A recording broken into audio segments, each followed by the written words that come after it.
This is the first time that we are doing a video like this over here.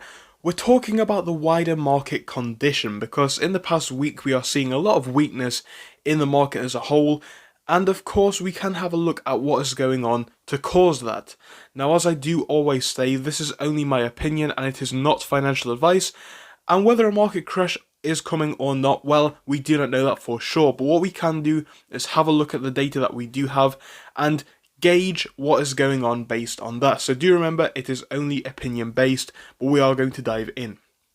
So what we have is our first update. This one's coming from Motley Fool, a source which some people like, a source which some people don't. But the message is clear. It's talking about America's billionaires which are cashing out of their stocks like never before.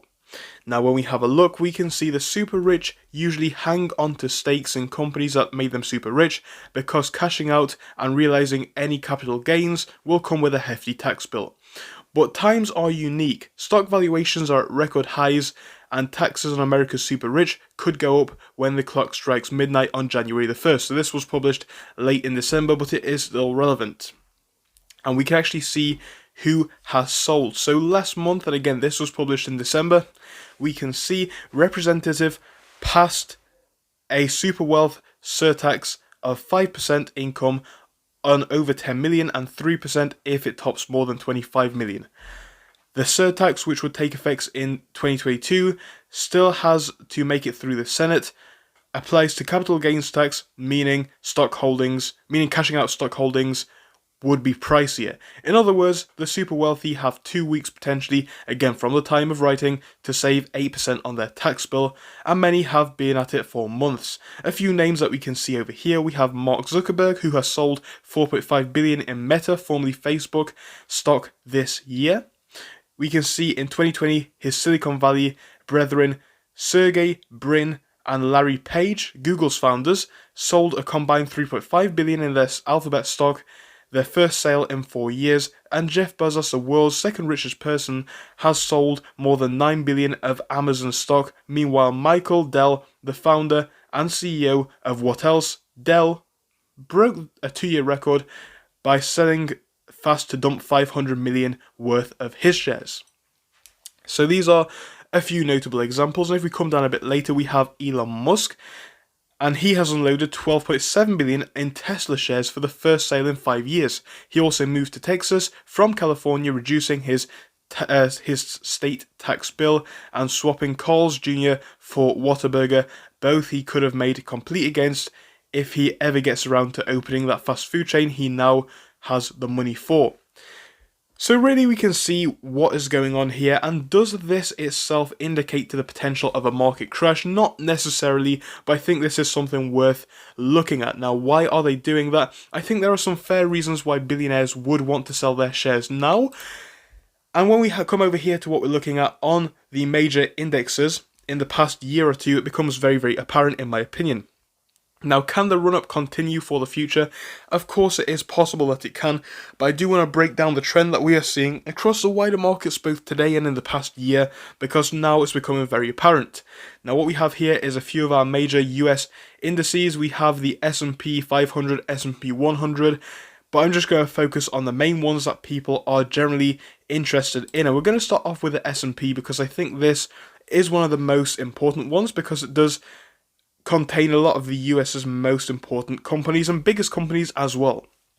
On the 1 day, it's declining by about 0.9%, which really is actually quite an okay amount. It's more on the high side, to be honest with you. These things, the indices, don't really tend to move by too much because they are constituent of so many stocks, so you wouldn't expect too big moves. So yeah, 1, 2, 3% moves on these are quite big, and that's what we're seeing in the past week. But really, come out to the 1 month, come out to the 3 month, come out to the 6 month, and especially the 1 year, and the trend becomes quite clear. This one has seen quite a decent run up, and even on the 5 year now, you will see how much it has run up since 2020. It's gone on to hit quite high highs, and I think the sell-off that we are seeing right now is something that we would expect. So does it indicate a market crash?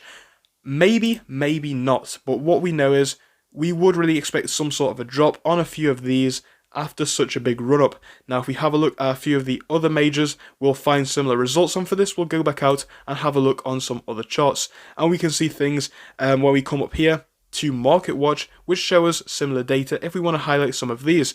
So now we're going to come out to things like the Nasdaq Composite, if we have a look at that.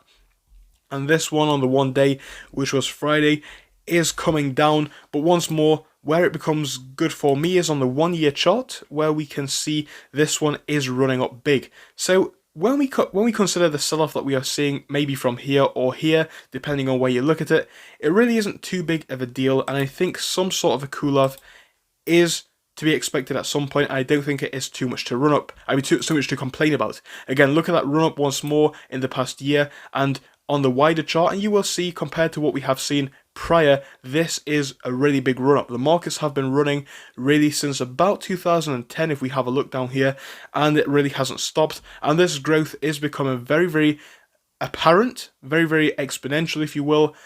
And the question is, at what point does this end and do the markets cool off? Now, I do have another theory, which is of course the potential that we could be seeing a little bit of a sell-off, not too big of a deal, and then start to consolidate for a while on the wider markets, and then see another run-up. But it is also speculated that the markets could be coming down again in the near future. This one is a tweet that we have from Twitter user Wealth Enrich, and they posted this, which I think is a good message that we need to remember. Because, just to give you guys a context before we go on to read it out, a lot of people have joined the market since the pandemic did start. It was a big catalyst which got a lot of people thinking about their finances and getting involved in the markets. And that isn't a bad thing at all. That's a great thing. It's good that people have more control over their personal finances and more of an idea of where they want to go in life. However, what it means is we have a lot of people who haven't really seen much to the downside yet. The past year, like I said, has been phenomenally bullish. One of the best years that we have seen, in my opinion, for a very long time.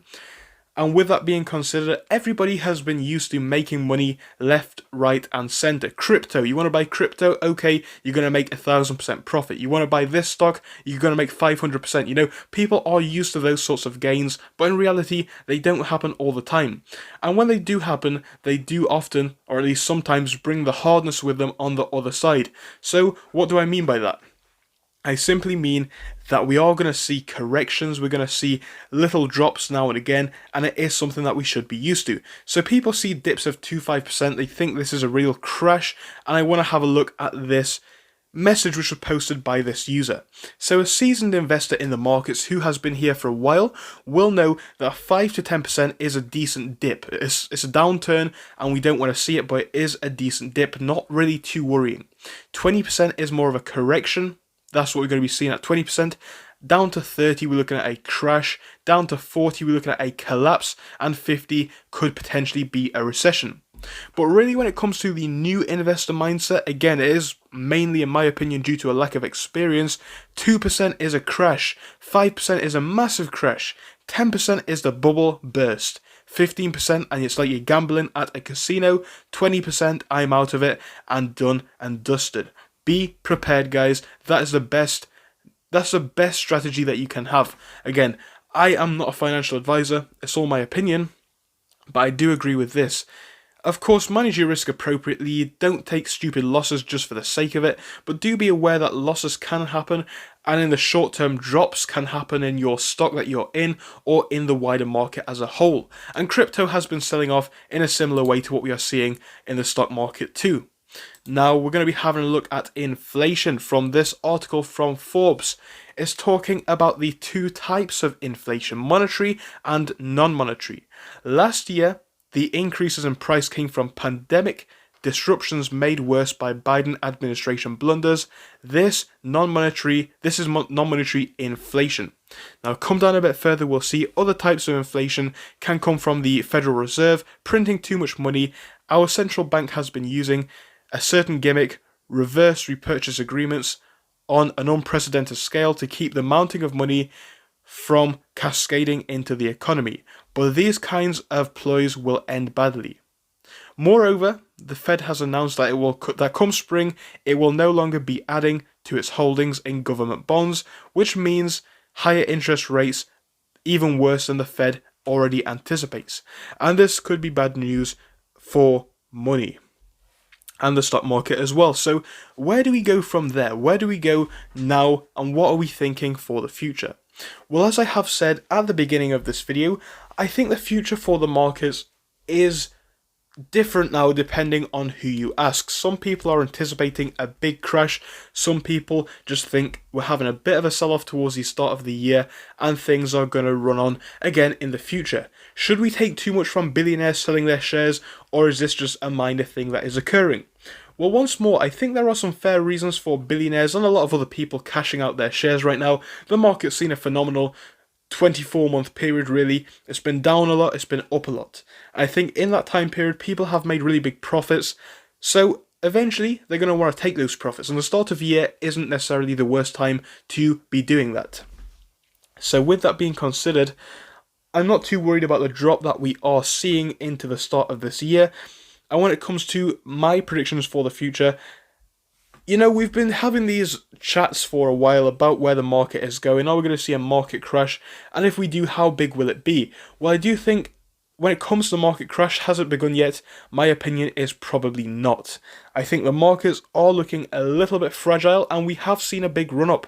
Now, does that mean that we are going to see a big sell-off subsequently? Not necessarily. I mean, the bullish trend that we are seeing can slow down, we can sit a bit flat in the general markets, and that isn't a bad thing now and again, but we do need to get our minds around the concept that 5%, 10% isn't really what we would consider to be a significant crash under normal circumstances. So be aware of what we have seen. As always, going into this week, if you are in doubt, simply zoom out and the chart does tell you everything that you need to know, especially on the 1 year and especially on the 10 to 20 year chart as well. We're running up big, so if we were to see a little bit of a drop now, I wouldn't be too worried by that, and as always, money-making opportunities are always there. So, it's also important to reiterate that the message for this video wasn't intended to be scary, it wasn't intended to frighten anybody, and it certainly wasn't intended to spread that message that a market crash is likely. But what we can do is have a look at some of these factors, as I know it is something which a lot of people are talking about, a lot of people are thinking about going into this year. So if you do enjoy this video, share it around. I will make another one for you if you do enjoy it, and we'll just have to see how that goes down. So thank you guys, I'll be back again, hope you did enjoy, see ya. Thank you for watching through till the end, but let me tell you about our Discord. So on your screen you will be seeing the N2S Finance Discord. Obviously it is split into multiple sections. Basically at the top we have updates from me and all that kind of good stuff. If you scroll down a bit further we have the main sections where we focus on cryptos, SPACs and other hot stocks including penny stocks, even stable growth stocks as well, and we even have a special AMC GME chat. If you scroll down you can see some research and DD from the community. We also have funny memes and you can see actual contributions from members down here, and again if you do join us it is completely free, link is down below, but if you do want to become a Patreon you will actually get a pink sticker which will be displayed on your name, so your name will come up in pink as mine comes up in red down here, and that will show that you are a Patreon. But other than that guys, you can join completely for free down below. You do not have to pay anything if you do not want to. Thank you for watching, see you soon.